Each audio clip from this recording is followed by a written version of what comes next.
Hello प्यारे बच्चों, बहुत बहुत स्वागत है आपका अमित सर की क्लास में। तो कैसे हैं आप सभी प्यारे बच्चों? जैसा कि आप जानते हैं हमारा कौन सा चैप्टर चल रहा है, संख्याओं के साथ खेलना। और इसमें हम नंबर्स के साथ क्या कर रहे हैं, खेल रहे हैं।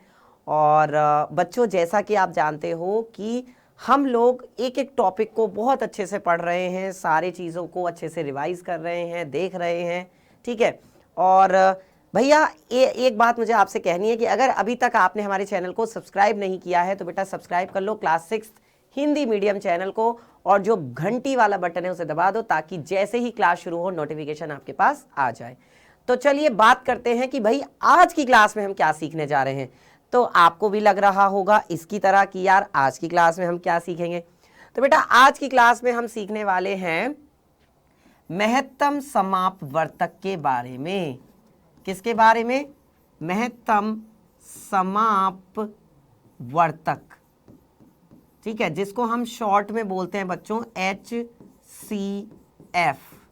जिसको हम क्या बोलते हैं शॉर्ट में? जिसको हम बोलते हैं शॉर्ट में HCF, ठीक है, यानी कि हाईएस्ट कॉमन फैक्टर। अब ये क्या होता है, क्या कहते हैं, कैसे निकाला जाता है, इन सब के बारे में बात करने वाले हैं। तो तैयार हो?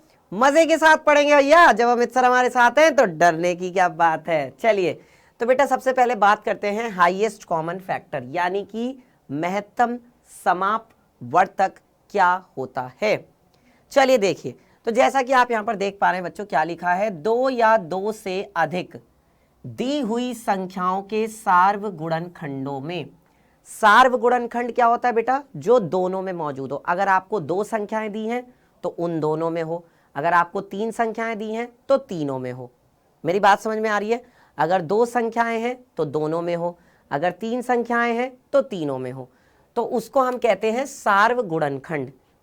अब अगर सार्वगुणनखंडों में सबसे बड़ा सार्वगुणनखंड जो है वो इन दी हुई संख्याओं का क्या कहलाता है? महत्तम समापवर्तक कहलाता है। जो सार्वगुणनखंड होंगे, यानी कि जो दो या तीन जितनी भी आपकी संख्या है, मतलब जो सब में होंगे, है ना, जो सारी की सारी संख्याओं में होंगे, वो उनमें जो सबसे बड़ा सार्वगुणनखंड होगा वही आपका क्या होगा बच्चों? वही आपका HCF, यानी कि हाईएस्ट कॉमन फैक्टर, जिसको हम कहते हैं महत्तम समापवर्तक, वो होगा। ठीक है, फैक्टर का मतलब तो गुणनखंड ही होता है ना। ठीक है, अब कह रहे हैं महत्तम समापवर्तक को संक्षेप में मासा भी कह देते हैं। क्या बोल देते हैं इसको बच्चों? शॉर्ट में मासा भी बोल देते हैं और HCF भी लिखते हैं। ठीक है, इसे महत्तम का मतलब है सबसे बड़ा, और सार्वभाजक, सार्वभाजक का मतलब है ग्रेटेस्ट कॉमन डिवाइजर, ठीक है, यानी कि GCD भी कहा जाता है। देखो, ग्रेटेस्ट का G, ठीक है, कॉमन का C और डिवाइजर का D, इसलिए इसको हम GCD भी कहते हैं। और अभी आपको मैं एक सिंपल सी बात बताता हूं बेटा, HCF का मतलब होता है जो कॉमन है केवल वो आएगा। कॉमन का मतलब ये कि जो आपकी दोनों संख्याओं में मौजूद है, जितना पार्ट, जितना हिस्सा वो दोनों की दोनों संख्याओं में है, वो आपका HCF में आ जाएगा। ठीक है, जैसे देखो अब यहां पर एक क्वेश्चन करते हैं प्रैक्टिस के लिए, तो हमें अच्छे से समझ में आ जाएगा। देखो क्या कह रहे हैं, 15, 25 और 30 का महत्तम समापवर्तक ज्ञात कीजिए। कैसे करेंगे? चलिए भैया, डरना नहीं है, घबराना नहीं है, ठीक है, सवाल हल करना है। और जब अमित सर हमारे साथ हैं तो डरने की क्या बात है। देखो सबसे पहले 15 के कर लो बेटा अभाज्य गुणनखंड, और आपको मैंने अभाज्य गुणनखंड सिखा दिए हैं। सबसे छोटी जो अभाज्य संख्या वो 2 है, 2 से ये संख्या नहीं कटेगी। फिर अगली है 3, तो 3 से काटते हैं। 3 से काटेंगे तो क्या आएगा बच्चों? 3 पंजे 15, और 5 तो 5 से ही कटेगा, यानी कि 5 एकम 5। तो बेटा 15 को हम क्या लिख सकते हैं? देखो 15 को हम लिख सकते हैं 3 गुणा 5, क्योंकि 3 पंजे 15 होता है। इसके बाद अगली है 25। अब 25 के बच्चों करो अभाज्य गुणनखंड, तो 25 को किससे काट सकते हो? 25 को काटोगे 5 से, तो क्या आएगा? देखो 5 से काटोगे तो 5 पंजे 25, फिर 5 से काटोगे तो 5 एकम 5, भाई 5 पंजे 25 और 5 एकम 5। तो यहां पर आपके पास क्या आ गया? 25 को क्या लिख सकते हो? 5 गुणा 5, क्योंकि 5 पंजे होता है 25। इसके बाद बेटा अगला है 30। अब हमें 30 के अभाज्य गुणनखंड करने हैं, चलो उसके भी कर लेते हैं। तो 30 सबसे पहले किससे कट सकता है? 2 से, क्योंकि इसका इकाई का अंक क्या है? 0 है। जिन संख्याओं का इकाई का अंक 0 होता है वो 2 से विभाज्य हो जाती हैं। आप मेरी वो पहले वाली जो वीडियो है उसे देख सकते हैं, जिसमें मैंने सारे के सारे भाजकता के नियम बताए हैं कि भाजकता की जांच कैसे की जाती है संख्याओं की। 2 से कौन कौन सी संख्याएं भाग हो सकती हैं। तो सबसे पहले 2 से काटोगे तो कितना आएगा? 2 एकम 2, 2 पंजे 10। फिर अब ये तो 3 से ही कटेगा, तो 3 पंजे 15। फिर ये 5 से कटेगा, 5 एकम 5। तो हम 30 को क्या लिख सकते हैं?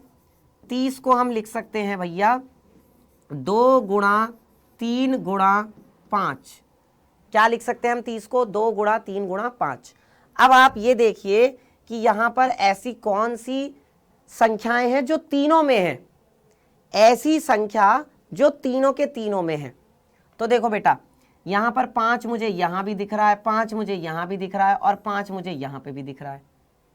जो 5 है वो तीनों में है, तो इसलिए आपका HCF क्या हो जाएगा? आपका जो महत्तम समापवर्तक होगा, यानी कि जो आपका मासा होगा, जिसे हम HCF कहते हैं, वो कितना हो जाएगा? वो हो जाएगा बेटा 5। क्यों? क्योंकि 5 ही एक ऐसी संख्या है, एक ऐसा गुणनखंड है जो तीनों में है। यही तो है, और तो कुछ भी नहीं है। देखो 5 यहां पर है, फिर यहां नहीं है, 2 यहां है तो यहां नहीं है, इसमें भी नहीं है, 3 यहां पे है तो यहां नहीं है। अब ये मत कहना कि 3 यहां पे भी है और यहां पे भी है, नहीं, तीनों में होना चाहिए था। अगर तीनों में होता तब हम कहते कि भैया वो भी इसमें आ जाएगा, जो तीनों में हो। देखो यही तो है, केवल यही तो है जो तीनों में है, इसलिए 5 आया है यहां पर। ठीक है, चलिए आगे बढ़ते हैं, एक और प्रैक्टिस के लिए सवाल देखते हैं। तो बेटा देखो क्या कहा जा रहा है? 2 क्रमागत विषम संख्याओं का मासा होता है जो लगातार आने वाली विषम संख्याएं हैं। बेटा विषम संख्याएं कौन कौन सी होती हैं? विषम संख्याएं वो संख्याएं होती हैं जो 2 से भाग नहीं होती, है ना। विषम संख्याएं कौन सी होती हैं? वो संख्याएं होती हैं जो 2 से भाग नहीं होती। जैसे आपके पास है विषम संख्याएं कौन सी हैं? वो संख्याएं हैं जो 2 से भाग नहीं होती। तो पहली विषम संख्या कौन है? 1 है, फिर 3 है, फिर 5 है, फिर 7 है, फिर 9 है, फिर 11 है, फिर 13 है, फिर 15 है, फिर 17 है, और इस तरह से ये चलती जाती हैं। ये सारी क्या है बच्चों? विषम संख्याएं। इसके बारे में भी मैं आपको पहले बता चुका हूं, पिछली वीडियो में आप जाकर देख सकते हैं विषम संख्याएं क्या होती हैं।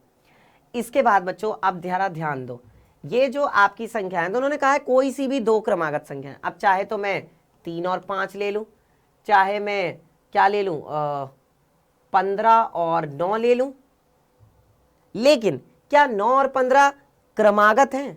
बेटा यहाँ पे क्रमागत भी लिखा है। क्रमागत का मतलब होता है लगातार आने वाली। तो 9 के बाद अगली तो क्या है? 11 है, 15 तो नहीं है। तो कौन सी लेनी है? लगातार वाली, क्रमागत। इसका मतलब अगर आप 3 लेते हो और क्या लेते हो, तो फिर आपको 5 ही लेना पड़ेगा। तो 3 को बेटा हम लिख सकते हैं ज्यादा से ज्यादा 3 गुणा 1। भाई ज्यादा हम 3 को क्या लिख सकते हैं? 3 गुणा 1, क्योंकि 3 एकम 3 होता है।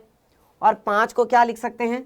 5 को भी हम लिख सकते हैं ज्यादा से ज्यादा 5 गुणा 1, क्योंकि क्या होता है? 5 एकम 5। 3 को ज्यादा से ज्यादा लिख सकते हैं 3 गुणा 1, क्योंकि 3 एकम 3 होता है। 5 को हम ज्यादा से ज्यादा लिख सकते हैं 5 गुणा 1, क्योंकि 5 एकम 5 होता है। अब HCF यानी कि मासा का मतलब होता है जो दोनों में हो मौजूद। तो दोनों में मौजूद क्या है यहां पर बताओ? ऐसी कौन सी संख्या है जो दोनों में? देखो एक यहां पर भी है और एक यहां पर भी है। एक ही है ना जो दोनों में है, एक ही तो है। तो इसलिए क्या आएगा यहां पे? आपका जो सही आंसर होगा, जो सही विकल्प होगा, वो कौन सा होगा? ये होगा बी। ये सही है। ठीक है, मुझे उम्मीद है कि आपको अच्छे से समझ में आ गया होगा। चलिए आगे बढ़े बेटा। ओके, एक सवाल और देखते हैं। देखो इसमें क्या कहा जा रहा है? इसमें कहा जा रहा है कि 2 गुणा 3 गुणा 5 गुणा 7 और 3 गुणा 5 गुणा 7 गुणा 11 का क्या पूछ रहे हैं? मासा पूछ रहे हैं। बेटा मासा का मतलब होता है जो दोनों में हो, जो दोनों में उभयनिष्ठ हो, जो दोनों में उभयनिष्ठ है, मतलब जो दोनों में कॉमन है, ऊपर भी है नीचे भी है। अभी देखो यहां पर क्या है बेटा, ध्यान से देखो, 2 गुणा 3 गुणा 5 गुणा 7, तो आपने यहां पे लिखा 2 गुणा 3 गुणा 5 गुणा 7, और ये क्या है, ये है आपका यहां पर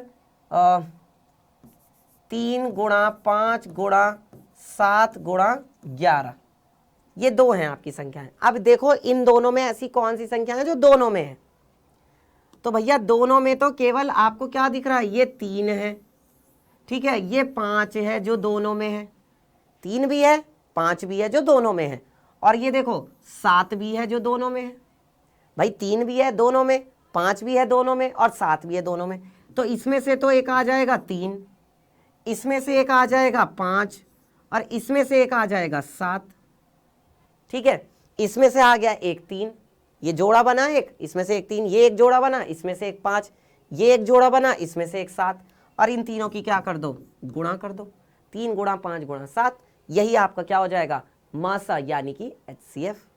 बताओ आसान है कि नहीं, यानी आपका कौन सा विकल्प सही है बेटा, आपका ये लास्ट वाला सही है, 3 गुणा 5 गुणा 7, D option is the correct answer. ठीक है, मुझे उम्मीद है कि आप सभी को अच्छे से ये चीज़ समझ में आ गई होगी। तो बेटा आज के लिए इतना बहुत है, बाकी हम लोग पढ़ेंगे अब अगली जो वीडियो आएगी, अगली जो हमारी क्लास होगी उसमें। तो अपना ध्यान रखो, अमित सर के साथ अच्छे से पढ़ते रहो, और हमारा जो चैनल है क्लास 6 हिंदी मीडियम, इसे जल्दी से क्या कर लो, सब्सक्राइब कर लो। और अगर आज की वीडियो में मज़ा आया, वीडियो अच्छी लगी है, क्लास अच्छी लगी है, लाइक करना मत भूलना।